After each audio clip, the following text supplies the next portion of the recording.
Local 4 News starts now with a breaking news alert. Our breaking news is out of Dearborn this noon, where 3 teenagers are arrested in the murder of a 29-year-old woman. One suspect is just 13 years old. Good afternoon, and thanks for joining us this Thursday. Sean Lay joins us now in Dearborn with this stunning new development. Sean, 13, 14, and 17-year-old. Stunning is the word. Stunning is the word. Let's get all the information out right and break new ground on this. 13-year-old suspect, a 14-year-old suspect who was wearing a court-ordered tether, and a 17-year-old. We're learning charges have already been submitted to the prosecutor's office for that person. All 3 have been in custody since, get this, late Saturday night around 10:07 p.m. after they led police on a chase. Local 4 has learned at this noon hour that when Saja Al-Janabi was shot and killed on Bingham near Maras late Friday night, law enforcement took 3 suspects into custody the very next day. On Saturday, all 3 arrested at 10:07 p.m. Dearborn police have yet to comment on the arrests. Sources confirmed to Local 4 that a 13-year-old, a 14-year-old, and a 17-year-old are all being held in the shooting death of the young Iraqi-American woman. Here's how the teens were tracked down. The 14-year-old, we've confirmed, was wearing a court-ordered electronic tether on his ankle at the time of the murder. Information from the tether puts the teen at the scene of the killing, and police were able to track his moves after the shooting. The 3 teens were allegedly on a robbery spree that night, committing armed robberies, at least 3 of them in Dearborn. And when they allegedly ambushed Saja Al-Janabi, one of those teens opened fire, killing her.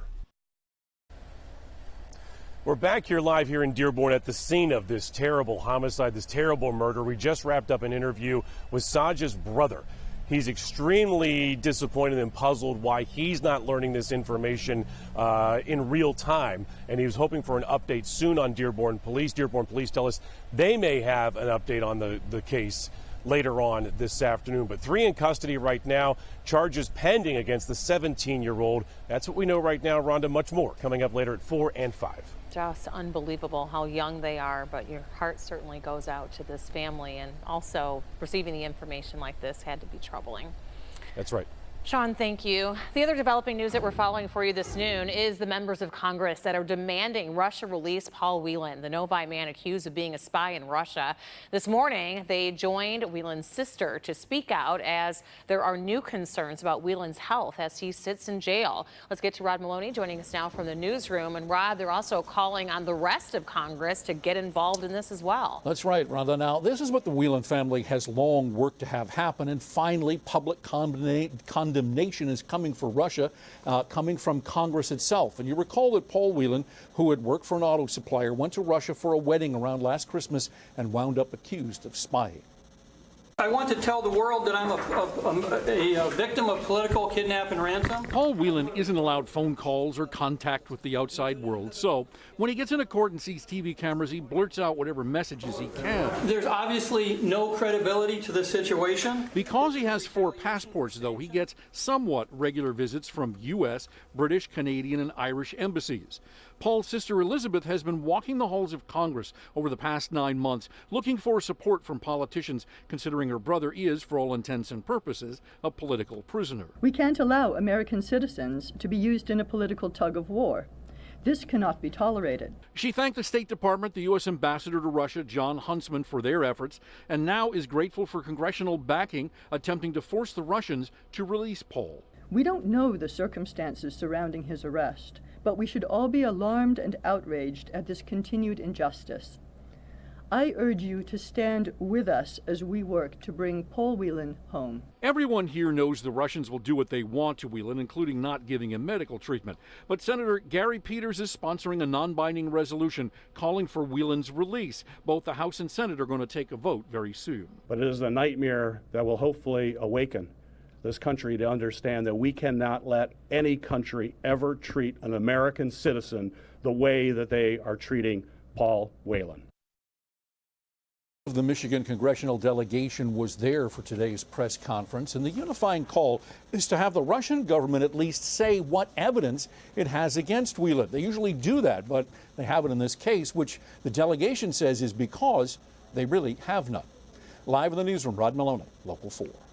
Well, let's hope these developments help this family and Paul Whelan. Thank you, Rod. A scary moment this morning as a house catches fire. It happened on Whitaker Street near Springwells in southwest Detroit with a family of 6 inside. 6 people were taken to the hospital, including a 2-year-old. The 5 others were adults, but we are told that they are expected to be okay and that none of the injuries were life-threatening. A neighbor described the moment when he realized that the fire was coming from the home of his children's friends. You know, it's scary. You come out the house, you know, like I said, I thought it was the neighbor house, but once I actually looked and saw that it was, you know, my kid's friend's house, you know, it was scary. You know, I didn't know, rather I hear that people saying, oh, they're still in the house, you know, they're still in the house. So, you know, I came out, tried to see if anybody needed a hand or anything. We are told that the fire has been ruled accidental. The power was out in the house, and we're told that there were candles that were burning in the home that may have been to blame. A gas station clerk was hurt this morning by flying glass as thieves stole an ATM. Police say that the thieves stole the ATM from the BP gas station on 4th Street near Clark Avenue in southwest Detroit. The front door of the building was smashed out during the crime, and the clerk was hit by that flying glass. They are still looking for 2 men driving a white Ford F-250. And taking a look outside today, it's a gloomy noon hour, one day after we saw some pretty serious storms and even a little drizzle still lingering around this noon, Brandon. It does feel nicer than it looks, though, Rhonda. So Okay. The heat and humidity get a temporary break. We have north of 696 still 60s and just barely at 70 or warmer south of 696. And look at this, comparing temperatures now to 24 hours ago. We are 10 to almost 20 degrees cooler with the clouds and these northeast winds that keep some of these clouds coming in. 70 to 73, maybe an occasional 75 with a little bit of sunshine trying to peek through, but also a couple of showers trying to make their way. So, Rhonda, we are mostly dry for the rest of the day today. Tomorrow, storm threat. We'll talk about it. All right, Brandon, thank you. Well, people are still in the dark after last night's storms. DTE says the number is now down to 35,000 customers without power. The heavy rain, the gusty winds, the lightning, the downed trees and damaged some utility poles across the metro area. At its height, 65,000 customers were without power, but they hope to have everybody back on the grid by the end of the day. Detroit Youth Choir!